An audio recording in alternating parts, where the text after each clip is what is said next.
ভারতের প্রথম রাষ্ট্রপতি কে ছিলেন? ডক্টর রাজেন্দ্র প্রসাদ। উত্তরবঙ্গের দীর্ঘতম নদী কোনটি? মহানদী। পশ্চিমবঙ্গের বৃহত্তম প্রতিবেশী দেশ কোনটি? বাংলাদেশ। কোচবিহার জেলা কী জন্য বিখ্যাত? তামাক চাষের জন্য।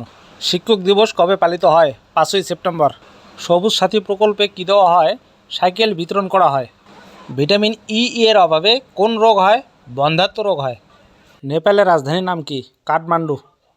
পোলিও রোগের জন্য দেওয়া হয় পোলিও ভ্যাকসিন।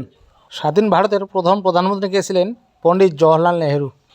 উত্তরবঙ্গের দুঃখের নদী কোনটি? তিস্তা। উত্তর পূর্ব ভারতের প্রবেশদ্বার কাকে বলে? শিলিগুড়িকে।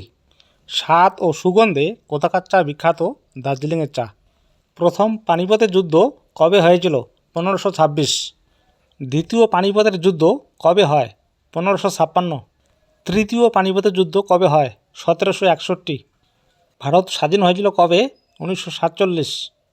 বাতাসে কোন গ্যাসের পরিমাণ সবথেকে বেশি? নাইট্রোজেন। এদের মধ্যে গ্রিন হাউস গ্যাস কোনটি? Carbon die oxide gas.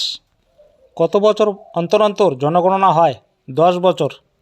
আপেলে কোন অ্যাসিড থাকে? Malic acid. কোন মশা কামড়ালে ম্যালেরিয়া জ্বর হয়?